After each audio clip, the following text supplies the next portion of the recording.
दर्शन होते हैं।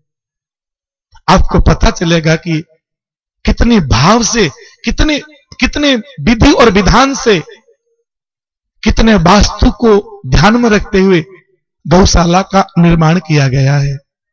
और वैसे एक बात कहूं, कोई वास्तु शास्त्र का जानकार यहां पर बैठा हो तो जहां मेरी गौ मां बंधती है वहां वास्तु का दोष लगता ही नहीं कभी भी।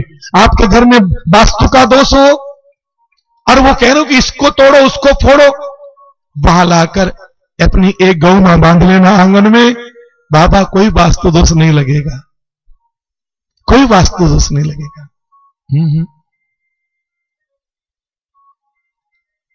एक भोजन में, एक भजन में, और नहीं तो कभी आजमा के देखना।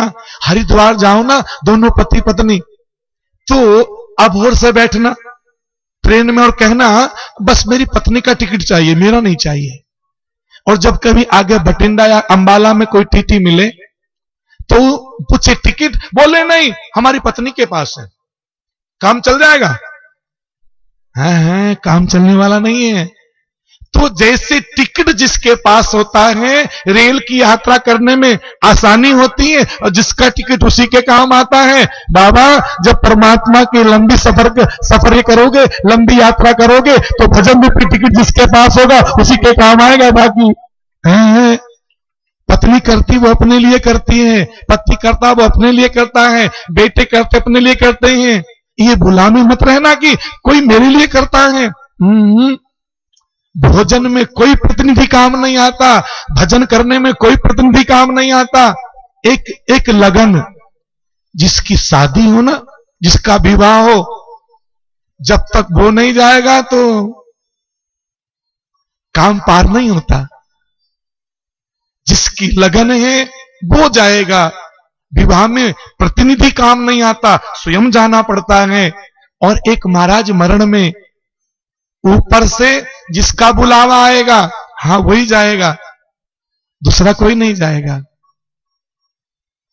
तो कड़वा मीठा भोजन भकले, भकर देखत खीरू, लूखा मीसा भोजन ग्रहण कर लो। लेकिन भोजन ग्रहण करने के बाद ये सोचना कि जैसे गौ माता के दूध से बनी खीर होती है, हमने आज ऐसा भोजन पाया है। वो लूखा मीसा भोजन भी आपके काम आएगा। हां, और मैं तो कई बार कहा करता हूं सत्संग के माध्यम से, बाबा 3 स्थानों पर पात्र कुपात्र मत देखना। हां, और 3 स्थानों पर देखना। कहां कहां कुपात्र सुपात्र नहीं देखना, जहां अन्न क्षेत्र चल रहा हो। अब गौशाला में अन्न क्षेत्र चल रहा है। आप जैसे भक्तों के द्वारा आए हुए कई श्रोता भी बहुत दूर दूर से आते हैं, तो कई भोजन ग्रहण करते हैं। और सबकी भोजन की व्यवस्था है, ऐसा नहीं किसी एक के लिए। जो कार्यकर्ता सेवा कर रहे हैं, जो बाहर से आते हैं, सबकी जलपान की व्यवस्था भी हमारे विष्णु जी बार बार बोलते हैं माइक के माध्यम से। अपने उद्बोधन में बार बार जिनको भोजन करना भोजन करें, जिनको जलपान करना जलपान करें। अच्छा लगता है। भोजन में कोई आ जाए, वहां पात्र को पात्र मत पूछना, क्योंकि अन्न क्षेत्र चल रहा है भाई। जो भी आए भूखा, आप भोजन ग्रहण करो। आप गृहस्थ हो, ये तो आपका कर्तव्य बनता है, ये तो आपका धर्म बनता है।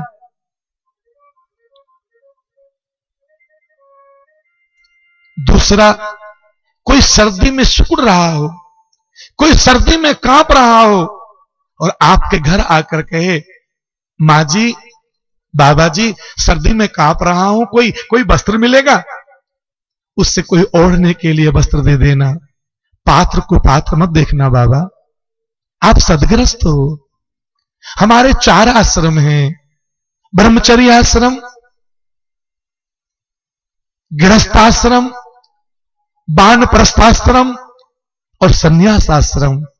याद रखना, इनमें 4 आश्रम हैं और 3 आश्रमों की मां। संन्यास आश्रम कहां से? गृहस्थी से आया है। वानप्रस्थ कहां से आया? गृहस्थी से आया है। ब्रह्मचारी कहां से आया? गृहस्थी से आया। इन तीनों आश्रमों की मां गृहस्थ आश्रम है। आपके लोग उम्मीद लेकर आते हैं। हाँ, ये बड़े बड़े हम लोगों के अनुक्षेत्र, ये बड़े बड़े मठ और मंदिर, ये बड़ी बड़ी सेवाएं कहां से चल रही हैं? भैया आप लोगों के द्वारा चल रही हैं। हाँ, सदगस्त के द्वारा चल रही हैं। किसी को भोजन कराते समय, किसी को दुखी को, सर्दी में कांपने वाले व्यक्ति को कोई वस्त्र दे दो, पात्र को पात्र मत देखना।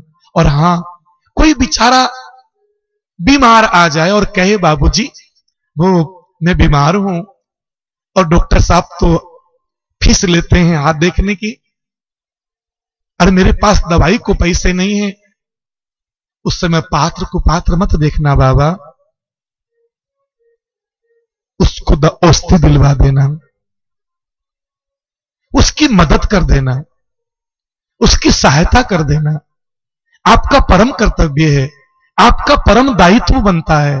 हां, लेकिन कई स्थानों पर पात्र को पात्र देखना, विद्या दान देते समय पात्र को पात्र की पहचान कर लेना, कन्यादान देते समय कहीं कन्यादान कुपात्र को ना चला जाए, उसका फल नहीं मिलता।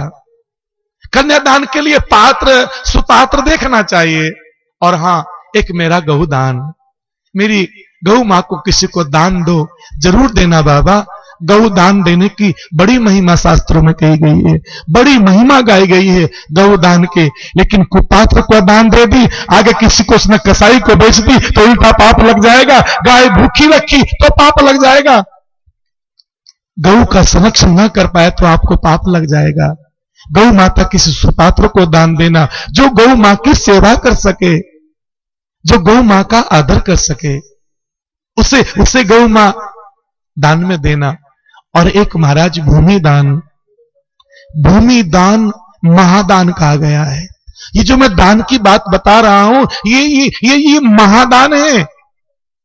और बाकी तो नेत्र दान है, रक्त दान है, अन्न दान है, ये बहुत दान, श्रम दान है मेरे भाई, समय का दान है, भक्ति का दान है, ज्ञान का दान है, बहुत दान है। लेकिन जो मैं चर्चा कर रहा हूं केवल महादान की, और भूमि दान महादान में आता है, क्योंकि सभी चीज भूमि से प्राप्त होती है। किसी को भूमि सुपात्र को दान देना, बाबा तुम्हारा एक कुल नहीं, तुम्हारे 7 कुलों तक तुम्हारा जीवन अच्छा रहेगा। 7 कुलों तक 7 पीढ़ियों का तुम उद्धार कर लोगे अगर किसी सुपात्र को भूमि दान दी है। और मैं तो कहता हूं मेरी गौ मां से बड़ा सुपात्र कौन होगा। मैं धन्यवाद देना चाहता हूं उस समय के सरपंच को, जिन्होंने इस भूमि को, गोचर भूमि को, इस गौशाला की स्थापना करके, मैं धन्यवाद देना चाहता हूं उन लोगों को जिन्होंने जब ये निर्माण किया जा रहा था उसमें दान देकर इसकी सुंदर 4 दीवारी कराई। मैं धन्यवाद देता हूं उन लोगों को जिन्होंने थोड़ी के इतने बड़े बड़े हमारे स्टोर बनाए। धन्यवाद देते हैं आप सब लोगों को कि आपने गौ मां के लिए इतना कुछ किया। आप बधाई के पात्र हो। गौ मां के लिए करना चाहिए। इसलिए मेरे भाई बहनों, मेरी व्यास गादी हृदय से आभार व्यक्त करती है।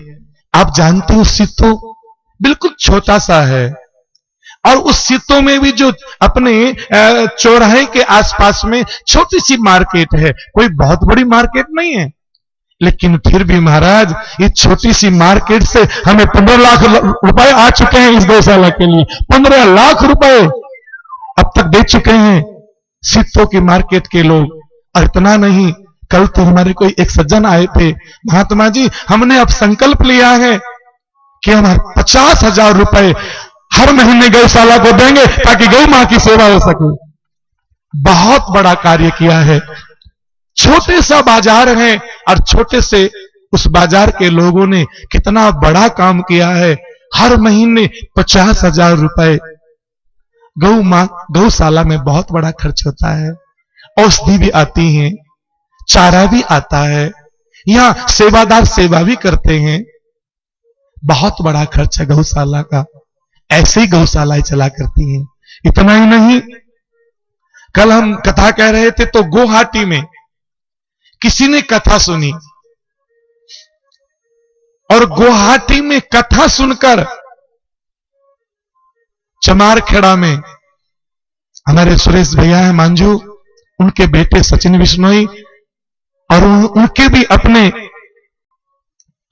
पौत्र हैं, सचिन जी के बेटे हैं। उन्होंने कहा गुरुजी मेरे बेटे के नाम से 11,000 रुपए बोल देना महाराज, धन्यवाद है। कहां गुवाहाटी है और कहां गुवाहाटी में कथा सुनी और 11,000 रुपए गौशाला के लिए भेजे हैं। बहुत धन्यवाद आपके लिए। और साथ ही साथ में मैं निवेदन करना चाहूंगा उन दानदाताओं के लिए, श्रीमती शांति देवी, धर्मपत्नी श्री सुरजाराम जी, हमारे अध्यक्ष जी के पूज्य नाना जी, माता जी ने 31,000 रुपए भेजे हैं। जोरदार तालियों के साथ स्वागत करेंगे। इतना ही नहीं, महाराज श्री शिव कुमार जी माल, सुनोप श्री फरसाराम जी माल सरदारपुरा से, उन्होंने 1 लाख रुपए भेजे हैं गौ मां की सेवा के लिए। महाराज गौशाला में हमारी सेवा है, इसको गौशाला में अच्छे काम में लगा देना। बड़ा भाव है, लोगों में बड़ी श्रद्धा है। टेलीविजन पर कथा सुन रहे हैं और वहां से वो गौ माता के लिए सेवा का योगदान कर रहे हैं। गौशाला वालों, बड़ी मेहनत का धन होता है गृहस्थी का, किसान बड़ी मेहनत से कमाता है। इस गौशाला का एक एक पैसा बड़ी ईमानदारी के साथ और बड़ी दूरदर्शी के साथ में लगाना, ताकि लोग जो दान दे रहे हैं उनको पुण्य मिले। ऐसा मेरा मंगल में भाव सभी गौशाला वालों से होता है। तो भाई बहनों, भूमि दान, कन्यादान और महाराज विद्यादान, अन्नदान, इतने दान हैं, लेकिन 3 दानों में सुपात्र कुपात्र की पहचान करना, कन्यादान, भूमिदान, गौदान, इनमें पात्र कुपात्र देखना और 3 स्थानों पर मत देखना। पुनः निवेदन कर रहा हूं, अन्न क्षेत्र चल रहा हो, कोई गरीब दुखियारा हो, बीमार हो, या कोई सर्दी में वस्त्रदान के समय मत देखना। हां,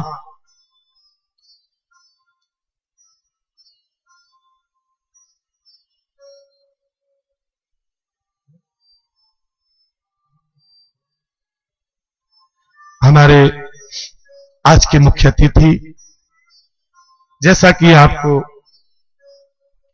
ज्ञात है, हम पहले उनको आदर और सम्मान दे चुके हैं। अब मैं उनसे निवेदन करूंगा, चूंकि उनके कार्यक्रम इतने हैं, वो आएंगे, बड़े आदर और सत्कार के साथ हम उनका सम्मान करेंगे। आप सबकी तरफ से ताली बजा के स्वागत करेंगे।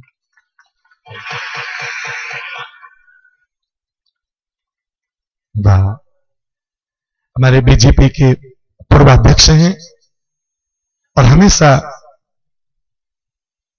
गौओं के प्रति बड़ा आदर रखते हैं मन में, संतों के प्रति बड़ा सम्मान उनके हृदय में है। ऐसे श्रद्धेय अपने चीफ गेस्ट के लिए हम लोग पुनः हृदय से उनको शुभकामना देते हैं। श्रीमान 2 शब्द कहेंगे? हाँ बिल्कुल कहिए 2 शब्द। गो भक्त और गो प्रेमी मेरी आदरणीय बहनों और भाइयों, आज मैं अपना सौभाग्य समझता हूं कि आप सबके मध्य में बैठकर मुझे हरिद्वार से पधारे व्यास गद्दी आसीन संत शिरोमणि श्री राजेंद्रानंद जी के अमृत वचन सुनने का सौभाग्य प्राप्त हुआ।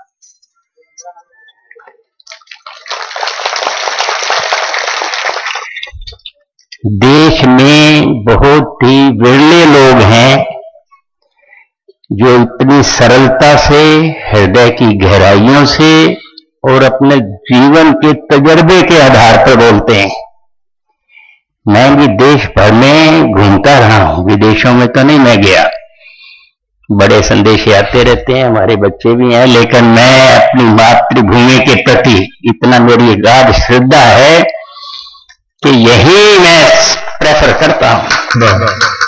तो ये जो इनके बाद संतों की वाणी, संतों के प्रवचन के बाद बोलने का कोई मतलब नहीं रहता है, और खासकर राजनीतिक लोगों के बारे में लोगों की जो धारणाएं हैं बिल्कुल ठीक है, गलत नहीं है, लेकिन इनमें भी कोई कोई एक्सेप्शन है, और मेरा सौभाग्य है कि मैं उस एक्सेप्शन में हूं।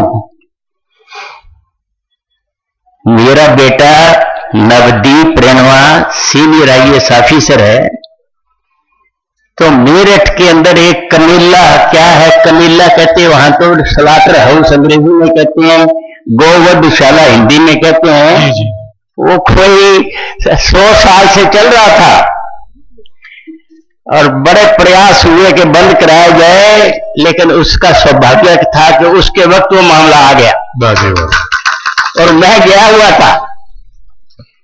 तो बेटे ने 2 बजे उठकर वहां समय पर पहुंचा, कोई 1600 कर्मचारी या उससे ज्यादा सिक्योरिटी के लोग लगाए, कमेला बिल्कुल साफ कर दिया गया 8 घंटों में।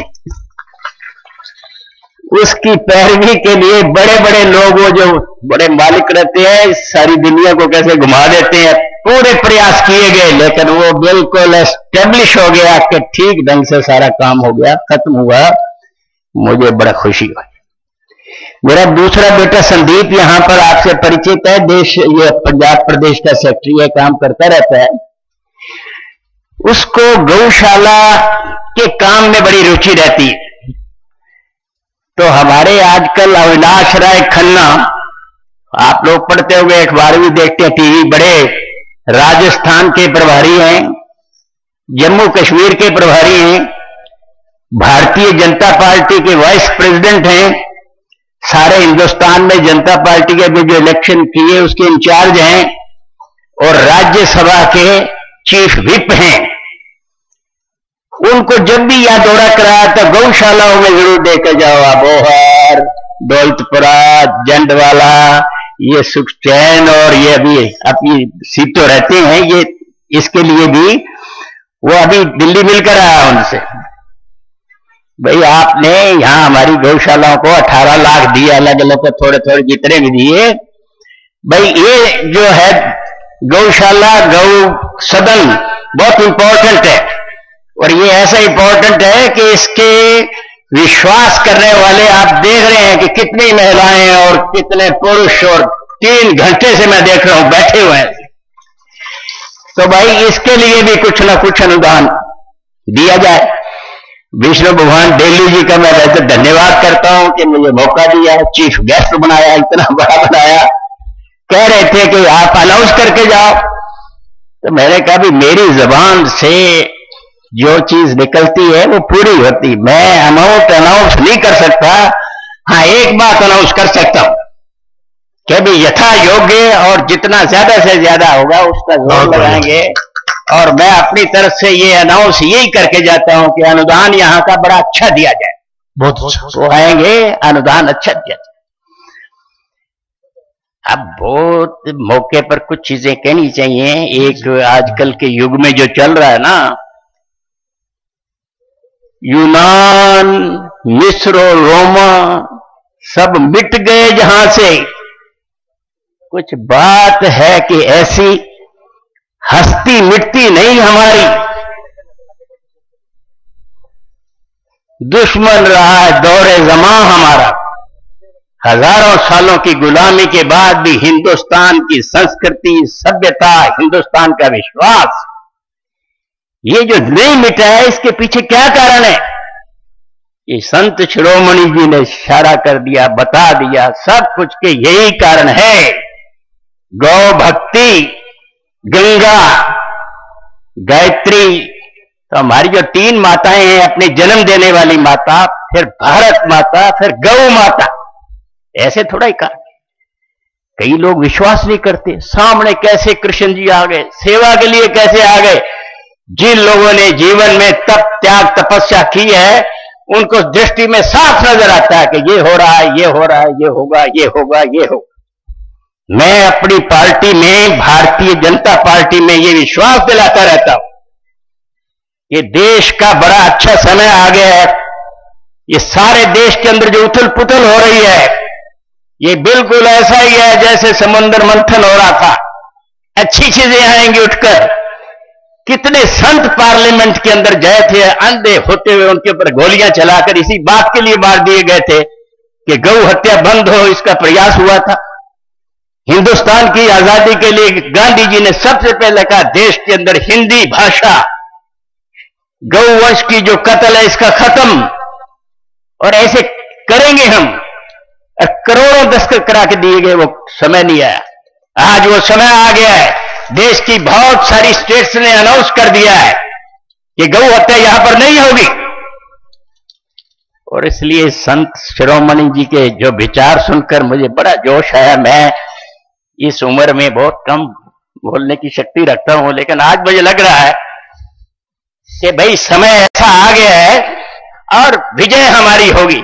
आज ही मैं सवेरे सवेरे एक ही लाइन पढ़ी अखबार में, आप भी पढ़ना, अभी पूरे अखबार नहीं पढ़े थे, कि हजारों सैनिक, जनरल, मेजर जनरल, इतने कैप्टन सारे गए हैं, प्रेसिडेंट के पास जा रहे हैं। क्यों जा रहे हैं? कि इस देश के अंदर ये जो विचार फैलाया जा रहा है कि देश का राष्ट्रवाद ठीक नहीं है, यहां कोई राम और कृष्ण नहीं हुए, ये गौ भक्ति वगैरह ये पखंड है, ऐसे विचार के लोग देश के अंदर आज अपने हिंदुस्तान की छाती पर, दिल्ली के अंदर इस तरह की भाषा बोलने का जरूरत करें, और सारे देश भर में इंटेलेक्चुअल हमारे जैसे यूनिवर्सिटी कॉलेजेस में और पढ़ाने वाले लोग भी इस बहकावे में आए, ये भारत की आत्मा कभी मंजूर नहीं करेगी। रोम मिट गया, यूनान मिट गया, कैसे मिट गया? जमीन तो है वहां, संस्कार नहीं है, विचार नहीं है, वो संस्कृति नहीं है, इसको कहते मिट गया। हमारे देश में वही संस्कृति है, वही संस्कार है, और आज देश शिरोमणि सारी वर्ल्ड के अंदर एक स्थान बनने वाला है। तो बंधुओं, मैं तो अपने हृदय की गहराइयों से यही कह सकता हूं कि जो देश में अत्याचार, अनाचार, व्यभिचार, इन सब की जो दुहाई है, जैसे संत शिरोमणि जी ने कहा, ये गौ की सेवा है। जो बच्चे बच्चियां गौ की सेवा में लग जाएंगे, उस रास्ते से अपने आप हट जाएं, और इनका देखा देखी समाज के अंदर अच्छा विचार फैलेगा।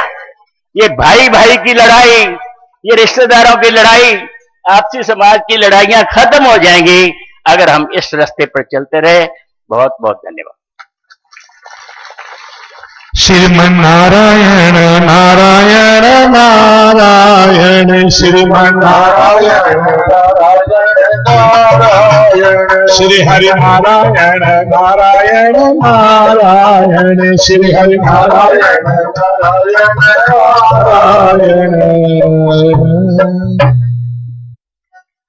आज के मुख्य अतिथि जी अपना उद्बोधन दे रहे थे और कह रहे थे, मैं मजबूर हूं, कुछ बोल नहीं सकता, लेकिन अधिक से अधिक, और मुझे पता है सभी गौशाला में जाते हैं, बड़ा योगदान करते हैं इस गौशाला के लिए वो हमेशा कुछ न कुछ अच्छा ही चाहेंगे, अच्छा ही करेंगे।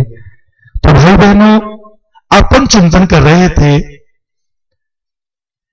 लेकिन एक बात आपसे कहें, और 3 स्थानों पर संतुष्टि रखना और 3 स्थानों पर संतुष्टि मत रखना। संतुष्टि कहां कहां पर रखनी है? धन, धर्मपत्नी और भोजन। भोजन जैसा मिल जाए, रामचरितमानस में लिखा है, तुम्हें ही निवेदित भोजन करें।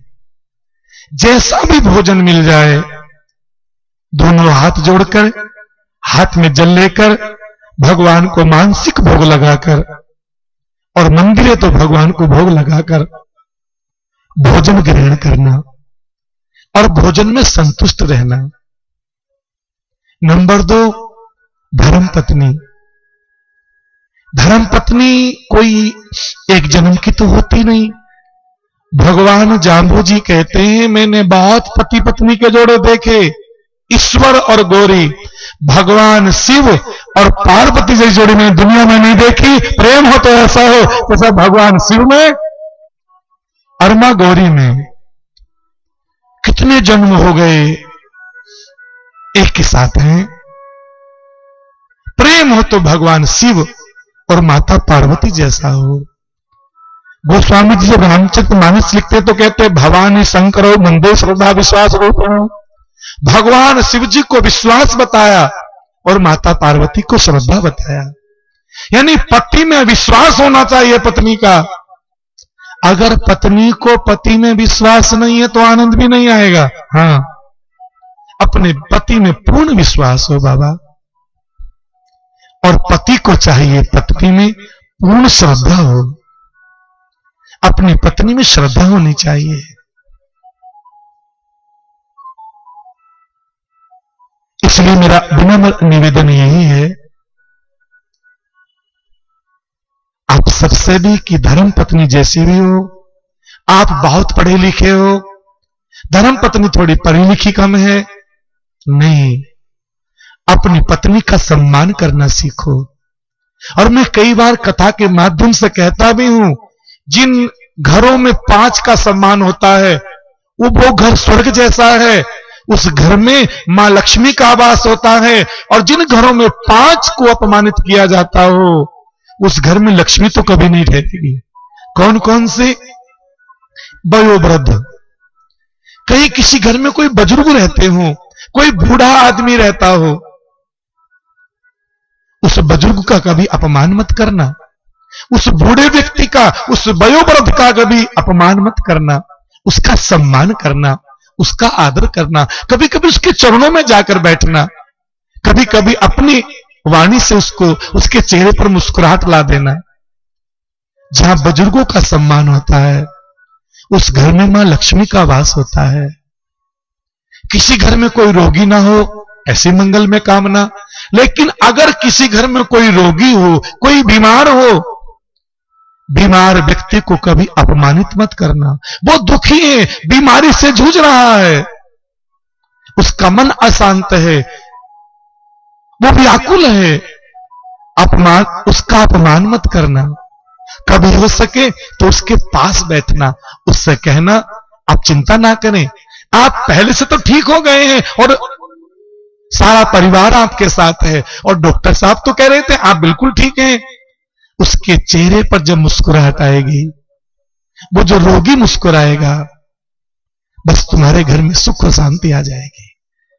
और तीसरा, आपके घर में कोई अतिथि आता है, कोई मेहमान आता है, हमारे महापुरुष तो कहते हैं, जो बड़े बड़े महापुरुष हुए वो कहते हैं महाराज की 68 तीर्थ एक सुभ्यागत घर आए आदरियो जीवने। 68 तीर्थों की यात्रा कराओ और एक सुभ्यागत का सम्मान कर लो, बराबर फल प्राप्त होता है। अतिथि का कभी अपमान मत करना। अतिथि को कभी अपमानित मत करना। अब अतिथि को कभी दुख मत पहुंचाना, उसे दुखी मत करना कभी। इसलिए हमारे अतिथि देवो भव, अतिथि को देवता के समान माना जाता है। देवता नहीं होता अतिथि। देवता के जितना फल देवता की पूजा से मिलता है उतना ही फल अतिथि की सेवा से मिलता है। इसलिए कहा अतिथि देवो भव। माता पिता देवता नहीं होते, देवता तो देवता होते हैं, लेकिन जितना पुण्य आप यज्ञ करते हैं, आप देव अर्चना करते हैं, देव पूजन करते हैं, और जितना फल देवताओं की पूजा से मिलता है उतना ही फल माता पिता की सेवा से मिलता है। अगर ये जानकारी मिल जाए तो माता पिता की सेवा कर लिया करो। हाँ, आचार्य देवो भव। महाराज आचार्य देवता नहीं होते, हमारी तरह सब देवता हो जाएंगे, लेकिन जितना फल देवताओं की पूजा से मिलता है। तुम्हारे घर में आपके निवास पर कोई आचार्य, कोई महापुरुष, कोई साधु संत आ जाए, उसका सम्मान करना, वही फल मिलेगा जो देवताओं की पूजा से मिला करता है। हाँ, उतना ही फल मिलेगा।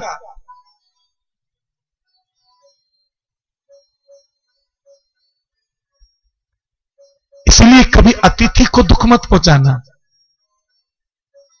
और चौथा, छोटे छोटे घर में बालक होते हैं। मैंने कई पति पत्नी को देखा है, बहुत बहुत नजदीक से देखा है। आपस में नाराज हो जाएं तो जितना भी क्रोध है बच्चों को पुरतर पाया उनका, लड़ेंगे पति और पत्नी, और क्रोध की ज्वाला भड़केगी बच्चों के ऊपर। कई बच्चे तो महाराज रोते रोते स्कूल जाते हैं। स्कूल में इतने आनंद से रहते हैं, जब आते हैं माता पिता का कलह देखते हैं और भय के मारे कांपने लगते हैं। अपने छोटे बच्चों को प्रताड़ित मत करना करें, वो मासूम हैं, वो बहुत छोटे हैं। बालक तो बालक होता है। दत्तात्रेय जी ने इसलिए बालक को गुरु बनाया था। जब ईसा मसीह को पूछा गया तुम्हारे पिता परमात्मा को कैसे लोग पसंद हैं, उन्होंने एक बच्चा गोद में उठाया, मेरे परमात्मा को ऐसे लोग पसंद है जैसे बालक का स्वभाव होता है। बालक में छल कपट नहीं है, बालक में राग द्वेष नहीं है, निर्मल मन है उसका। निर्मल मन के बच्चों को कभी पीड़ित मत करना। नंबर 5, घर में महिला हो। कई लोगों का स्वभाव होता है महाराज, और तो कोई सुनता नहीं है तो सारा क्रोध पत्नी के ऊपर ही उतार देते हैं। आप तो चले जाते हैं, वो बेचारी घर में रो रो के मर जाती है। बाबा वो तुम्हारे गृह लक्ष्मी है, हाँ, उसको अपमानित करोगे तुम्हारे घर में अशांति रहेगी, तुम्हारे घर में कलह रहेगा, कलेश रहेगा। इसलिए 5वां निवेदन है, अपनी पत्नी को कभी प्रताड़ित मत करना। वो भी घर की लक्ष्मी है, वो भी सुख समृद्धि सुख शांति चाहती है। मेरा निवेदन है, बाकी आपका अपना मन है। मैं तो निवेदन कर सकता हूं, मैं तो केवल आपसे कह सकता हूं, और कहने के लिए मैं आजाद हूं। मैं ये नहीं कहता जो मैं कहूं वो ही मान लेना, लेकिन मेरी व्यास गादी तो आपसे निवेदन कर सकती है। मेरी व्यास गादी आपको सलाह दे सकती है, मानना ना मानना ये तो आपके अपने हाथ में है। पत्नी में संतुष्टि जैसी मिली उसको निभाओ बाबा। और एक धन, आप धन रात दिन कमाओ, कमाना चाहिए, लेकिन अगर संतुष्टि नहीं हुई तो संतुष्टि देखें सुदामा जी में, जब जाकर तंदूल दिए ना भगवान को, आहा क्या बात है। परीक्षित ने पूछा महाराज ये सुदामा कौन थे, भगवान ने उनका इतना मान क्यों किया। सुदामा भगवान श्री कृष्ण के बाल सखा थे। एक ही गुरुकुल में संदीपनी ऋषि के आश्रम में दोनों ने एक साथ शिक्षा प्राप्त की थी, और बचपन के मित्र तो बचपन के मित्र होते हैं। कल मैं बात कर रहा था भैया अजय से, अब वो नवीन मित्तल हैं, कितने बड़े आदमी हैं, लेकिन उनके बड़े घनिष्ठ मित्र हैं, आपस में बड़े प्रेम है आपस दोनों का। बचपन के मित्र तो बचपन के मित्र हुआ करते हैं। और एक दिन देखा सुशीला ने, कई दिन हो गए हैं घर में आग नहीं जली महाराज, चूल्हे में आग नहीं जली महाराज, घर में कुछ है नहीं। उसने कहा सुनो, आप कहते हो हमारे मित्र द्वारकाधीश हैं, मेरे घनिष्ठ मित्र हैं, हम एक गुरु के शिष्य हैं, हम बचपन में साथ पढ़े हैं, तो आप अपने मित्र के पास क्यों नहीं चले जाते। देखो ना कितनी गरीबी आ गई है, घर में आग नहीं जली है, ये बच्चे भूख से व्याकुल हैं। स्वामी मैं अर्धांगिनी हूं, मैं आपको आज्ञा नहीं दे सकती, भारतीय संस्कृति में पत्नी पति को आज्ञा नहीं दे सकती, अर्धांगिनी है, पति को सलाह तो दे सकती है और सलाह देनी चाहिए। सलाह देने में पीछे नहीं हटना चाहिए। स्वामी मेरी आज्ञा मत मानना, मेरी प्रार्थना है, मेरी सलाह है, आप चले जाइए। लेकिन आप जानती हो ना सुशीला, मित्र से मांगने पर मित्रता घट जाती है। जब मित्रता में स्वार्थ आता है मित्रता टिक नहीं पाती, और जब तक मित्रता में निस्वार्थ रहता है मित्रता नहीं रहती है। मेरे मित्र को मांगकर मैं उनको दुख नहीं पहुंचाऊंगा। स्वामी मैंने कब कहा उनसे मांगना। सुशीला फिर खाली हाथ कैसे जाऊं?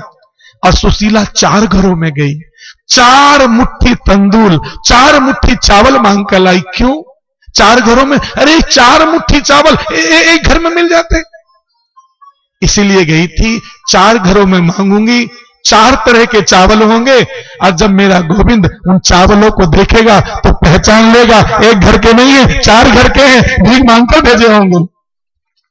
और महाराज चले गए। जब द्वारका चूंकि समुद्र में है, वहां गए तो अब समुद्र में कैसे जाएं? तो एक नौका लगी है, नाव वाले से कहा मैं द्वारका में जाना चाहता हूं और मुझे आप। उन्होंने कहा बाबा कहां से आए हो? मैं अभागा कन्हैया का मित्र हूं। द्वारकाधीश के मित्र हो, आओ बाबा बैठो। बाबा को नौका में बिठाया। बाबा ने कहा मेरे पास देने के लिए आज कुछ भी नहीं है। उन्होंने कहा ये नौका द्वारकाधीश की दी हुई है और आप परमात्मा के भक्त हो, भला मैं आपसे लेकर सकता हूं? द्वारका में गए महाराज, एक ड्योढ़ी, दूसरी, तीसरी, इतने बड़े बड़े महल देखे, भौचक्के रह गए। सुदामा जी सबसे बड़ा महल, सबसे बड़ा द्वार देखा, बड़े बड़े द्वारपाल खड़े थे। उनसे कहा मुझे कन्हैया से मिलना है। कन्हैया? कन्हैया कौन? अरे वो अपना कहीं द्वारका, हां द्वारकाधीश ही मेरे अभिन्न मित्र हैं, हम बचपन में एक साथ पढ़े हैं। जाकर उनसे कहना कि द्वार पर कोई ब्राह्मण आया है, और इतने पे ना समझ पाए तो कहना कन्हैया का साडू भाई आया है। कन्हैया का साडू भाई कौन है? हां 2 बहनें हैं, सगी सगी, एक का नाम संपन्नता है, एक का नाम विपन्नता है। एक अमीरी है, एक गरीबी है। दोनों द्वारका की तरफ जा रही थी। सुदामा ने पूछ लिया कहां जा रही हो? बोले मैं तो संपन्नता हूं और मैं विपन्नता हूं, मैं अमीरी हूं और ये गरीबी है। सुदामा ने कहा एक काम कर संपन्नता, एक काम कर तू अमीरी, तो मेरे द्वारकाधीश के चली जा, और विपन्नता गरीबी तू मेरे घर आ जा, तो हम दोनों पूरा आपस में। अगर फिर भी ना माने तो कहना हम संदीपनी ऋषि के आश्रम में एक साथ पढ़े हैं। और फिर भी ना माने तो कहना वो मेरी लंबी चोटी बार बार खींचते थे, पकड़ते थे, कहना लंबी चोटी वाला ब्राह्मण आया है। और फिर भी ना माने तो उनसे कहना आपका मित्र सुदामा आया है। बस इतना परिचय बहुत है। आज भगवान श्री कृष्ण सभी द्वारपालों से, सभी अधिकारी वर्ग से ये कहकर एक विशेष मंत्रणा कर रहे हैं, विशेष गुप्तचर आए, कोई आज कोई भी कार्य इतने समय के लिए स्थगित है, कोई आकर मुझे मुझे कोई आकर विघ्न ना करे। और जब द्वारपाल ने देखा आज भगवान का सख्त आदेश है, आज भगवान की विशेष अनुमति है, लेकिन मैं क्या करूं? महाराज सीधा भगवान के उस विशेष गुप्तचर जहां थे, जहां विशेष मंत्रणा हो रही थी, जहां किसी को आने की अनुमति नहीं थी, द्वारपाल वहां पहुंच गया।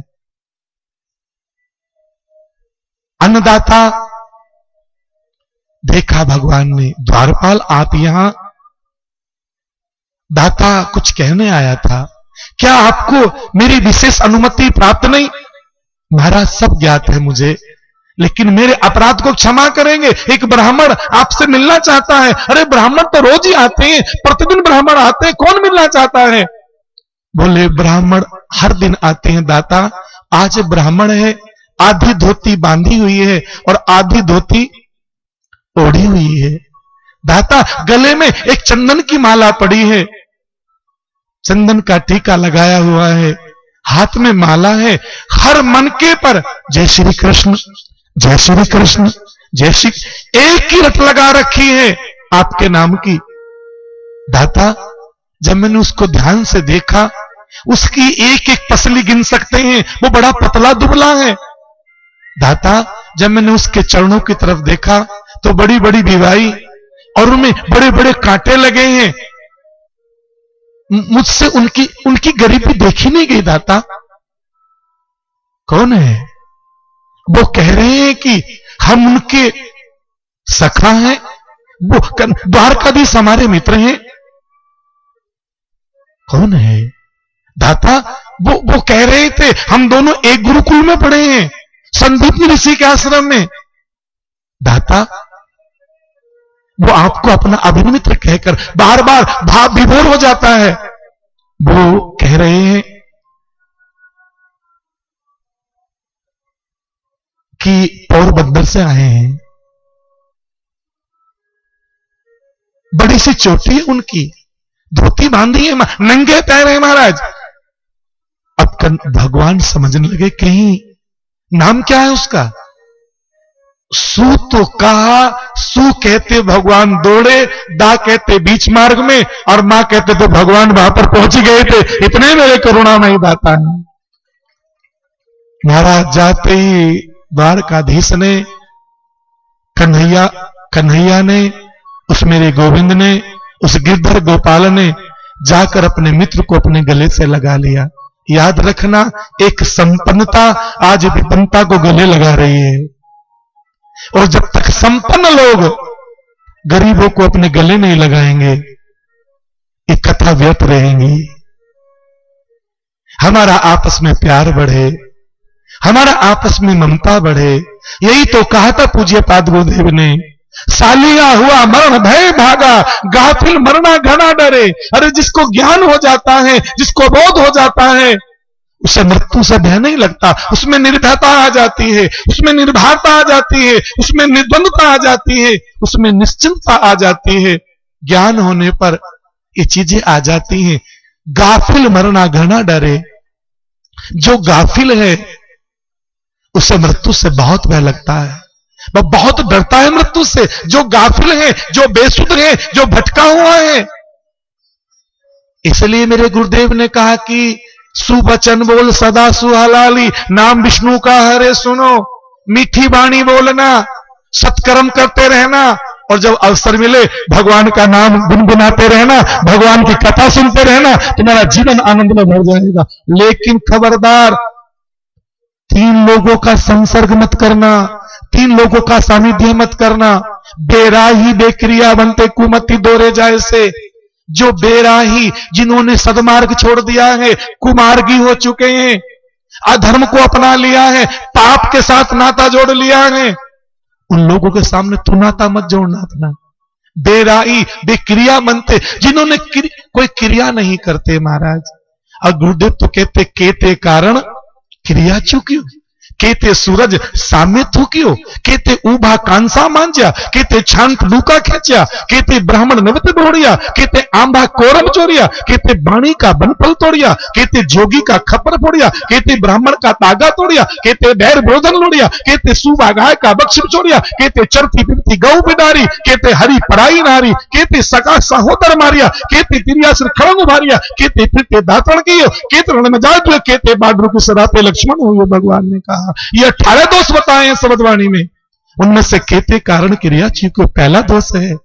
आपने कोई संकल्प लिया कभी कि मैं अब एक संकल्प लेता हूं, आज के बाद अमावस्या का व्रत रखूंगा, एकादशी का व्रत रखूंगा, प्रतिदिन स्नान करूंगा, प्रतिदिन मैं ज्योत करूंगा, मैं हर अब अमावस्या को मुकाम जाऊंगा।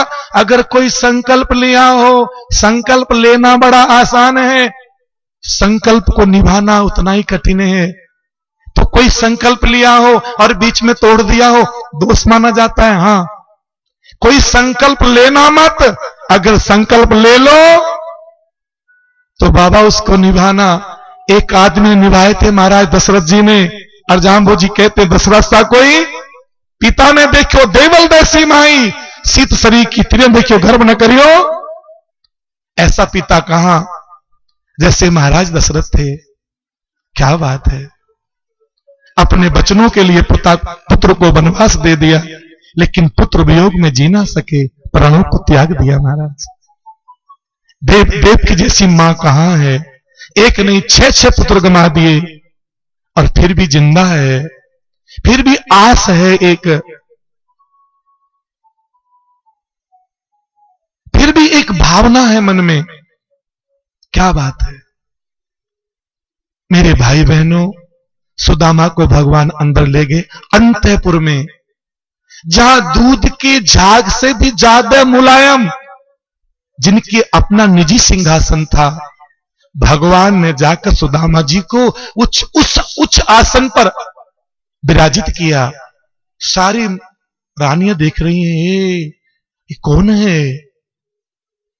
और भगवान ने जल्दी कहा, रुक्मणी जी आई, जल्दी से बाल्टी में पानी भर के लाओ, जल्दी से परात लाओ।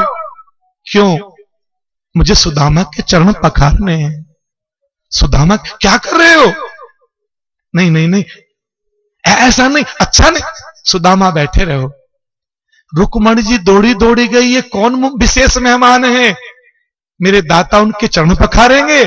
और महाराज सुदामा बैठे हैं, चरणों में परात रख दी और चरण परात में रख दिए, उधर से लोटा भर के पानी उठाने लगे। और जैसे सुदामा जी की तरफ देखा और सुदामा की आंखों में जब झांक कर देखा तो कन्हैया बसे हुए थे, और जब सुदामा के चरण देखे, जगह जगह से डिबाई फटी हुई थी, पैरों में कांटे लगे हुए थे। महाराज देख के मेरे दाता इतने इतने दयावान मेरे प्रभु, भगवान के आंखों में झर झर झर झर झर अश्रु बहने लगे। महापुरुष कहते पानी परात को हाथ छुओ नहीं, नैनन के जल सो पग धोए। अपने नैनों के जल से, अपने अश्रुओं से सुदामा जी के चरण पखार दिए। आहा, फिर बैठे रहे, कुशल मंगल हुआ। और जब कोई मित्र मिलते हैं ना तो सबके सामने बात नहीं करते, थोड़ा एकांत चाहते हैं। कन्हैया ने कहा, सुदामा आओ मेरे साथ, और अपने निजी शयन कक्ष में लेकर चले गए। एकांत में वहां जाकर पूछने लगे, सुनाओ सुदामा, विवाह शादी किया कि नहीं किए? हां जी। भाभी का नाम क्या है? सुदामा ने कहा, जैसा मैं हूं ना वैसे ही तेरी भाभी है। मेरी भाभी का नाम क्या है? तेरी भाभी का नाम सुशीला है। और कन्हैया, जैसा उसका नाम वैसे उसमें गुण है। अच्छा अच्छा, अगर मेरी भाभी इतनी अच्छी है तो कुछ ना कुछ तो मेरे लिए भेजा होगा ना? कुछ नहीं, कुछ नहीं, कुछ नहीं भेजा, नहीं कुछ नहीं भेजा। और कन्हैया ने कहा, सुदामा जी तुम्हारे हाथ में कोई तकलीफ है क्या? पोटली छिपा रखी थी ना ऐसे? नहीं, वो हाथ थोड़ी तकलीफ है। तो तूने पहले क्यों नहीं कहा सुदामा, तेरे चरण धोए तो तेरे पैर भी, तेरे हाथ भी दबा देता, ला जल्दी। और जैसे भगवान ने हाथ पकड़ा महाराज, पोटली सामने गिर पड़ी। भगवान ने दौड़कर पोटली उठाई, भगवान ने पोटली खोली, एक मुट्ठी चावल लिए, भगवान ने तत्काल अपने मुंह में डाल लिए, भगवान चावल खाने लगे। तभी तो कहते हैं, अरे पार करेंगे नैया भज कृष्ण कन्हैया, पार करेंगे नैया भज कृष्ण कन्हैया। भक्त सुदामा चावल लाए, भक्त सुदामा चावल लाए, भक्त सुदामा चावल लाए, भक्त सुदामा चावल लाए। प्रेम सहित हरि भोग लगाए, प्रेम सहित हरि भोग लगाए, प्रेम सहित हरि भोग लगाए, प्रेम सहित हरि भोग लगाए। और कह कर भैया भैया भज कृष्ण कन्हैया, कह कर भैया भैया भज कृष्ण कन्हैया, पार करेंगे भैया भज कृष्ण कन्हैया, पार करेंगे भैया भज कृष्ण कन्हैया। मेरे भाई बहनों, भगवान ने एक मुट्ठी खाई, दूसरी मुट्ठी खाने लगे, अब तीसरी मुट्ठी जैसे ली, रुक्मणी दौड़ पड़ी। संतों ने कहा रुक्मणी जी क्यों दौड़ी और भगवान का हाथ पकड़ लिया? क्यों? एक तो ये कारण हो सकता है कि कच्चे चावल अधिक नहीं खाने चाहिए, नुकसान देते हैं। एक संत ने कहा नहीं, और कुछ हो सकता क्या? रुक्मणी जी सोच रही हैं, एक मुट्ठी में एक लोक का राज, दूसरी मुट्ठी में, कहीं तीसरी मुट्ठी में तीनों लोगों को राज दे दिया तो हमारा क्या होगा? एक संत कहते हैं ये बात नहीं थी। रुक्मणी ने देखा इतना बड़ा महापुरुष आया है, भगवान इसके चरण धो रहे हैं और वो प्रसाद लेकर आया है, अकेले अकेले खाओगे? हम 16,000 को नहीं, हम सब बांट कर खाएंगे, हमको दीजिए। चावल छीन कर ले गई। अंत में सुदामा से पूछा, सुदामा भाभी ने तंदूर तो भेजे हैं, भाभी ने कुछ संदेशा नहीं भेजा?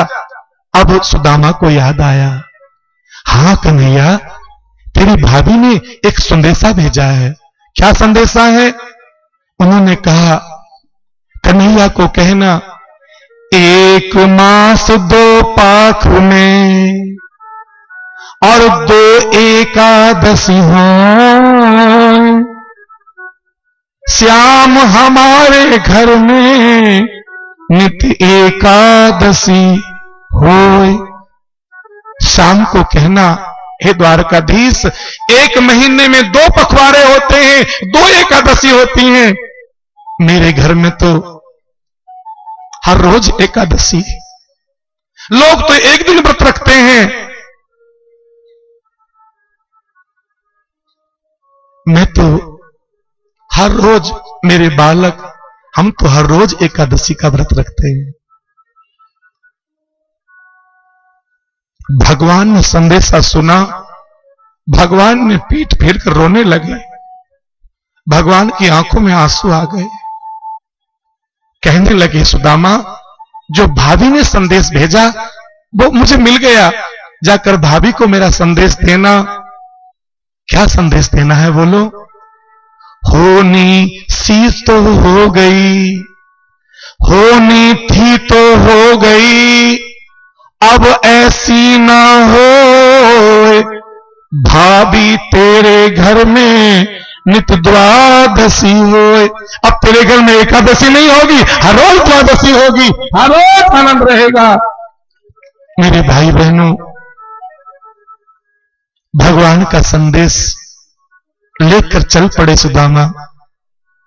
चले हैं महाराज, भगवान से पूछा कि वो कन्हैया आप और कोई संदेश देना चाहोगे, कुछ कहना चाहोगे? बोले नहीं नहीं, भाभी को कहना अगली बार उनको साथ लेकर आए, कुछ और माने कुछ दे दें भगवान, लेकिन कह नहीं सकते। कहा कुछ और? बोले नहीं, भाभी को कहना अगली बार मैं भी आऊंगा। और कहते कहते कुछ और भगवान ने सुदामा को विदाई किया। हारे थके बैठे योग माया को आदेश दिया, उन्होंने उनको छोड़ा। उनके नंद माने सुदामापुरी के समीप सुदामा ने देखा हमारा इतना बड़ा महल, और जैसे अंदर से देखा सुशीला को, बच्चियां जैसे राजकुमारी होती हैं, बच्चे जैसे राजकुमार होते हैं, और स्वयं महाराज महारानी की तरह सजी धजी इतना बड़ा महल। मैं कहां आ गया? पूछा ये घर किसका? सुदामा जी का। सुदामा जी कहां है? बोले द्वारका गए हैं। घर भी मेरा ही, नाम भी मेरा ही, तो ये सब मैं तो झोपड़ी छोड़कर गया था। जरा उनसे कहना कोई ब्राह्मण आया है सुदामा नाम का मिलने के लिए। और जैसे सुशीला को कहा सुदामा जी आए हैं, जैसी हालात में थे दौड़ पड़ी अपनी सहेलियों को लेकर महाराज। सुदामा जी ने कहा ये अपने वाले तो नहीं है, पीठ फेर ली। और जैसे सुशीला पास में आई, स्वामी, और महाराज अपने पति के चरणों में गिर पड़ी। क्या भाव है साहब, क्या श्रद्धा है। मेरे कहने का भाव इतना सा है भाई बहनों कि वो कन्हैया गौ मां की कितनी सेवा करते थे। बाबा कन्हैया का नाम तो भी गौशाला में रखा गया था, तभी मेरी गौ माता, अरे बच्चों का नाम भी कभी रखो तो गौशाला में आना, यज्ञ कराना, गौशाला में नाम रखवा लेना अपने बच्चों का, वो हमेशा गौ मां को प्रेम करेगा। बाबा तुम्हारे बच्चे का जन्मदिन हो, गौशाला में आकर मनाना, अपने बच्चों के हाथों से मेरी गौ मां को हरा चारा डलवाना, गौ ग्रास देना। और कितनी अच्छी यहां पर व्यवस्था है, सभा मनी करना। मेरे हनुमान जी को इतनी सभा मनी लगती है, शायद मेरे हनुमान जी का मन भर गया होगा, लेकिन मेरी गौ माता का मन है तुम सभा मनी मुझे खिलाओ। मेरे अंदर हनुमान जी बैठे हैं, हनुमान जी की सभा मनी करो। मैं ना नहीं करता हूं, लेकिन कभी समय मिले तो कोई ऐसा खुशी का समय हो, प्रसन्नता का समय हो, तो गौ मां की सेवा करना। और ऐसे में जब मैं गौओं के प्रति बोल रहा हूं, जब मैं जीवों के लिए बोल रहा हूं, गुरु महाराज जी ने तो कहा, जहां तक बने कीजिए जीव रक्षा, न काटो कभी हरा कोई वृक्षा। और ऐसे में जहां मैं जीव रक्षा की बात कहता हूं, उसी समय जीव रक्षा जो पंजाब की सभा है, उन्होंने 11,000 रुपए गौ मां के लिए भेजे हैं। महाराज जी हमारी तरफ से, हमारी संस्था की तरफ से 11,000 रुपए गौ मां की सेवा के लिए जीव रक्षा सभा पंजाब की तरफ से धन्यवाद है। आप सभी सभा के लोगों को आपने इतने भाव से। और महाराज हनुमान माने श्रद्धेय कुलदीप जी डेलू, कुलदीप जी डेलू रामपुरा, हर वर्ष कहीं भी कथा होती है, और मैं तो कई बार देखता हूं, इनकी यहां भी गौशाला है। मैंने वहां पर एक कथा भी की गौशाला में, और भगवान ने फिर कभी कृपा की तो फिर कभी गौशाला में जाऊंगा कथा करने के लिए। मेरे भाई बहनों, पुनः दोनों पति पत्नी आए हैं, राधा बहन जी और हमारे कुलदीप जी, 51,000 रुपए गौशाला के दे रहे हैं। बहुत बहुत धन्यवाद आपके लिए, हृदय से आभार व्यक्त करते हैं। आप इतनी बड़ी गौशाला चला रहे हो, फिर भी गौशालाओं के लिए आपके मन में इतना सम्मान है, धन्यवाद है। और 11,000 रुपए दलीप कुमार जिसनों श्री राम नारायण जी बेलू सुख चैन से, इनके लिए ताली बजाएं। 11,000 रुपए की राशि गौ माता के लिए दे रहे हैं। और 5100 रुपए श्री संदीप जी मोडी खेड़ा सुख चैन की तरफ से आए हैं, ताली बजा के स्वागत करेंगे आप उनका, कि वहां कथा सुनी और यहां गौशाला में अपनी सेवा दे रहे हैं। तो मेरे भाई बहनों, भाव तो मन में आता है कि आपको निरंतर गौ माता की कथा सुनाते रहें, लेकिन समय कम मिलता है, इसलिए बीच में मुख्य अतिथि भी आते हैं, मुख्य मेहमान आते हैं, और हमें उनसे गौ के लिए कुछ ना कुछ प्रेरणा लेनी पड़ती है, कुछ ना कुछ, चूंकि तन मन धन से गौ मां की सेवा करना है, केवल कथा से ही तो काम नहीं चलेगा ना जी। इसलिए हम अपने मुख्य अतिथि का भी सम्मान करते हैं। तो मैं निवेदन करूंगा विष्णु जी से कि जिन मुख्य अतिथियों का सम्मान करना है, कृपया उनको तत्काल भेजें। धन्यवाद। विष्णु जी। मैं निवेदन करूंगा श्री रमेश जी राड और श्री राम दर्शन जी, जो कि अखिल भारतीय जीव रक्षा सभा के प्रधान हैं, वो अपना सम्मान चिन्ह ले लेवें। श्री कुलदीप जी डेलू।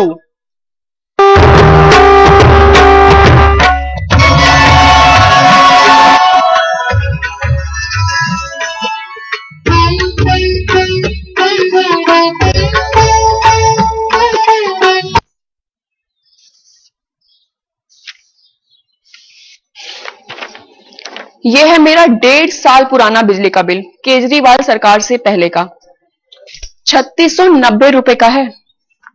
और ये मेरे पिछले महीने का बिल, सिर्फ 1360 रुपए का। केजरीवाल सरकार ने दिल्ली वालों के बिजली के बिल आधे से भी कम कर दिए हैं। 1 साल से काफी बदल रही है दिल्ली। दिल्ली में 28 लाख परिवारों के बिजली के बिल आधे से भी कम कर दिए गए। पहला साल बेमिसाल। मैं जाऊं बंटी जी घर पे। नहीं मैं जा रहा। बंटी, गर्मा गर्म पाव भाजी। असली मसाले सच MDH पाव भाजी मसाला, उत्तम और स्वादिष्ट मसाले सही मात्रा में, और आपकी बनाई पाव भाजी सबका दिल जीती। MDH। पहले साडा पानी दा बिल साल में कुछ 5-6 हज़ार आंदा सी, हुण तो साडा बिल 0 आता है, क्योंकि केजरीवाल सरकार ने हमको हर महीने 30,000 लीटर पानी मुफ्त देता है। 1 साल से वाकई बदल रही है साडी दिल्ली। दिल्ली के 9 लाख परिवारों को हर महीने 30,000 लीटर पानी मुफ्त मिल रहा है। पहला साल बेमिसाल।